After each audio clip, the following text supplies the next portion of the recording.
ഇപ്പൊ ഒരു മാറ്റം വരണം അല്ലെങ്കിൽ സന്തോഷ് വർക്കി അറിയപ്പെടണം എന്ന് പറഞ്ഞു. ഇപ്പൊ പക്ഷെ ഇപ്പോഴും നമ്മൾ ലാസ്റ്റ് ഒരു ഇന്റർവ്യൂലും ലാസ്റ്റ് ഒരു ചർച്ചയിലും പറയണ്ടായിരുന്നു 7 മണിക്ക് ശേഷം ചെയ്യുന്ന വീഡിയോസിനെ പറ്റി.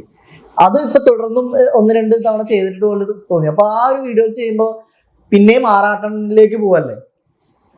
കാരണം നമുക്ക് 2 ഓഡിയൻസ് സാറ്റിസ്ഫൈ ചെയ്യണമല്ലോ. ക്ലാസ് മാത്രം ഉണ്ടായിരിക്കില്ല. ഇപ്പൊ തമിഴ്നാട്ടിലെ പട്ടന്മാർക്ക് ക്ലാസ് ഓഡിയൻസ് മാത്രം സപ്പോർട്ട് ഉണ്ടായി, 2 ഓഡിയൻസ് സപ്പോർട്ട് എടുക്കില്ല. ഈ വിവരമുള്ള ആൾക്കാർ കുറവാണ്, 2 പേരും സപ്പോർട്ട് വേണം, മാസാണ് കൂടുതൽ. അല്ല സപ്പോർട്ടല്ല, അവിടെ കൂടുതൽ തെറിക്കമന്റുകളല്ലേ? അത് PR വർക്കാണ്, പ്ലാൻഡ് ഒന്നുമില്ല. അത് നാച്ചുറലായിട്ട് ചെയ്യുന്നതാണ്. നമ്മളിപ്പോ ന്യൂട്ടനെ കുറിച്ചോ ഐൻസ്റ്റീനെ കുറിച്ചോ എന്ത് പറഞ്ഞാലും തെരുവിളിയാണ്. അല്ല കുറച്ച് പ്ലാൻഡ് PR വർക്കാണ്.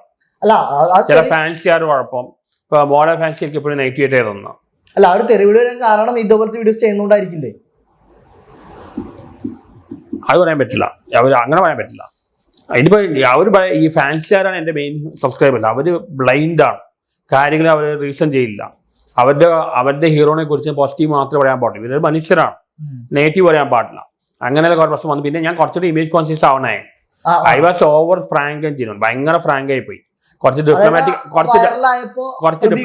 ഡിപ്ലോമാറ്റിക് ആയിട്ട് ഇനിയുള്ള സമയത്ത് കുറച്ച് ഡിപ്ലോമാറ്റിക് ആയിട്ട് ഇമേജ് കോൺഷ്യസ് ആയിട്ട് പോകണമുണ്ട്. അപ്പൊ അതൊരു മാറ്റം വരുത്തുന്നുണ്ട് ജീവിതത്തിൽ. മാറ്റം വരുത്തുന്നില്ല. ഞാനിപ്പോ മറ്റേ വീഡിയോസ് ഇനി ഇടുന്നില്ല, അങ്ങനത്തെ വീഡിയോസ് ഇടുന്നില്ല. കാരണം എനിക്ക് ഇനി ഫെയിം ഉണ്ടാക്കേണ്ട ആവശ്യമില്ല. ഫെയിം ഓൾറെഡി ആയി കഴിഞ്ഞു. കുറച്ച് ഫ്രസ്ട്രേഷൻ വരുമ്പോ അല്ലെങ്കിൽ വിഷമം വരുമ്പോഴാണ് അങ്ങനെ കുറെ ഇത് വരുന്നതെന്ന് തോന്നിയിട്ടുണ്ട്.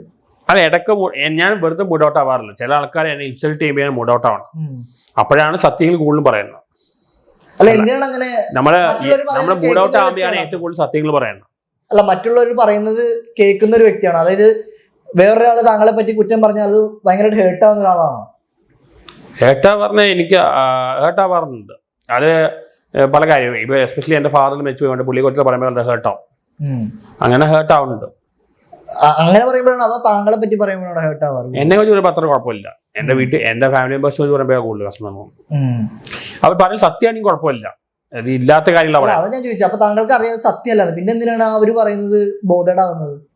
അല്ല, ഇപ്പൊ എനിക്കറിയാം ഞാൻ ഇങ്ങനത്തെ പേഴ്സൺ അല്ല, എനിക്കറിയാം. പക്ഷെ ഇവര് കാണുന്ന വേറെ രീതിയിലാണ്. അതിലെനിക്ക് വിഷമമുണ്ട്. കാരണം അവർ ഒരുപാട് തെറ്റിദ്ധരിക്കപ്പെടുന്നുണ്ട്. മിസ്അണ്ടർസ്റ്റാൻഡിംഗിൽ വിഷമമുണ്ട്. മേ ബി എന്റെ പേഴ്സണാലിറ്റി കുറച്ച് കോംപ്ലിക്കേറ്റഡ് പേഴ്സണാലിറ്റിയാണ്.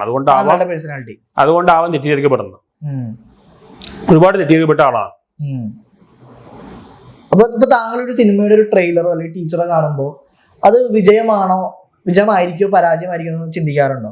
പറയാൻ പറ്റും. ഇപ്പൊ മലയക്കോട്ട് വാളിബൻ നല്ല ഫിലിമായിരുന്നു, പക്ഷെ ഫ്ലോപ്പ് ആവുന്ന നേരത്തെ ഞാൻ പറഞ്ഞു. കാരണം എന്റെ പാട്ട് കേട്ടപ്പോൾ വളരെ സ്ലോ ആയിട്ടാണ് പോകുന്നത്. ഇന്നത്തെ കാലത്ത് പടം ഓടണമെങ്കിൽ 2 കാര്യം: ഒന്ന് ലാഗ് വരാൻ പാടില്ല, പിന്നെ മാർക്കറ്റ് ചെയ്യണം. മലയക്കോട്ട് വാളിബൻ ഫ്ലോപ്പ് ആവുന്ന നേരത്തെ ഞാൻ പറഞ്ഞു. നല്ല മൂവിയാണത്, സിനിമയുടെ എല്ലാ ഗ്രാമറും തെറ്റിച്ച നല്ലൊരു മൂവിയാണ്. പക്ഷെ അത് ഓടില്ല, നേരത്തെ ഉറപ്പായാണ്. ഇപ്പൊ ഈ കൂലിയുടെ ടീച്ചർ ട്രെയിലർ കണ്ടപ്പോ എന്താ? കൂലിയുടെ ടീച്ചർ കണ്ടിട്ടില്ല. പക്ഷെ അത് എന്തായാലും ഇവരുടെ ഈ സ്റ്റാറുകളുടെ പടങ്ങളെല്ലാം കൊമേഴ്സ്യലി വിജയിക്കും. കാരണം ഇനി ഫാൻസിയുടെ സപ്പോർട്ടും ഇനീഷ്യൽ കളക്ഷനിൽ വെച്ച് അവരുണ്ടാകും.